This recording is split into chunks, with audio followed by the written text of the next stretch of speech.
এই মুহূর্তে তোমরা অনেকেই খুব টেনশনে আছো, যারা 2024-এর এই 23শে সেপ্টেম্বর থেকে এসএসসি জিডির মাঠে ডাক পেয়েছো।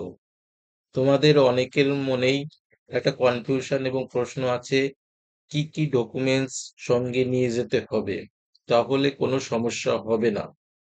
তো আমি এই ভিডিওতে তোমাকে একদম ক্লিয়ার কনসেপ্টে বলে দিচ্ছি কি কি ডকুমেন্টস নিয়ে সঙ্গে যাবে, তাহলে কোনো রকম কোনো টেনশন করতে হবে না। প্রথমত বলছি, অ্যাডমিট কার্ডটা, যে অ্যাডমিট কার্ডটা তোমাকে দেওয়া হবে, সেটা তো অবশ্যই নিয়ে যাবে, এবং সঙ্গে 4 কপি কালার ফটো। ঠিক আছে, এখানে আমি দেখো অ্যাডমিট কার্ড, এরকম একটা অ্যাডমিট কার্ড তোমরা পাবে যারা মাঠে ডাক পেয়েছো, এবং 4 কপি কালার ফটো। ফটোগুলো কেমন হবে দেখো, এখানে আমি দেখিয়েছি, এটা একদম অরিজিনাল ওয়েবসাইট থেকে। এইরকম ফটো হলে কোনো রকম প্রবলেম হবে না। এইরকম পিছনে মানে ব্যাকগ্রাউন্ড থাকলে প্রবলেম আছে। উম, মুখ মানে কাত অবস্থায় ফটো তুললে প্রবলেম আছে, যদি ফটোটা কালো হয় তাহলেও প্রবলেম আছে। জাস্ট তুমি এইরকম 4 কপি কালার ফটো সঙ্গে নিয়ে যাবে, মিনিমাম 4 কপি।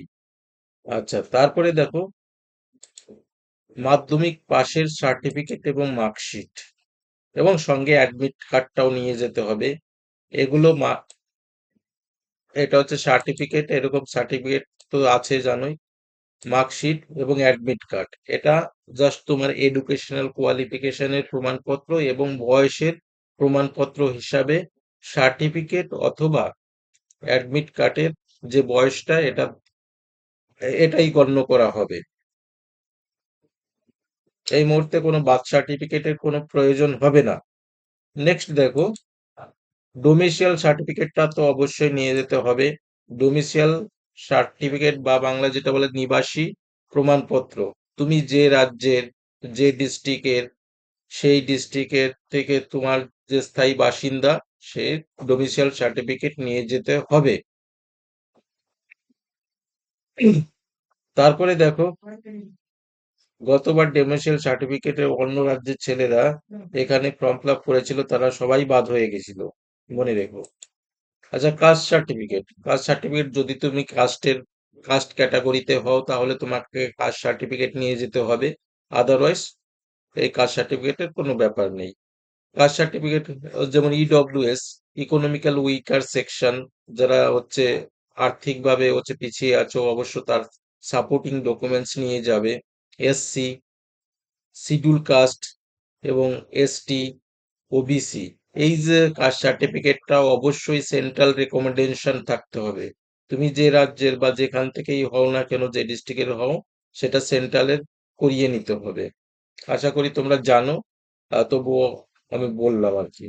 নেক্সট দেখো, আইডি প্রুফ।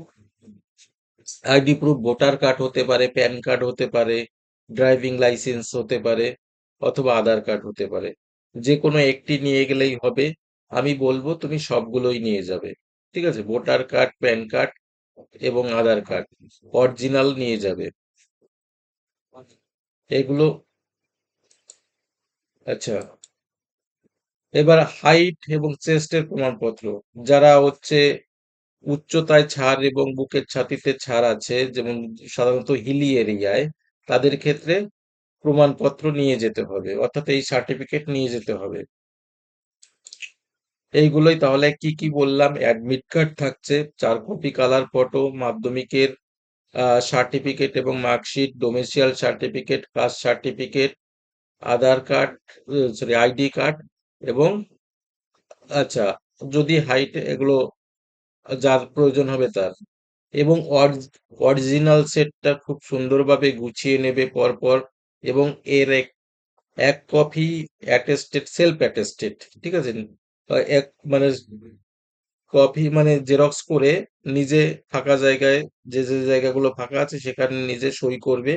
করার পরে 1 কপি বলেছে, ও 1 কপি নিলেই হবে, তবু আমি বলবো অরিজিনাল 1 কপি এবং অরিজিনাল তো নিশ্চয়ই, এবং 2 কপি হচ্ছে সেলফ অ্যাটেস্টেড করে নিয়ে যাবে, তাহলে আর কোনো প্রবলেম হবে না।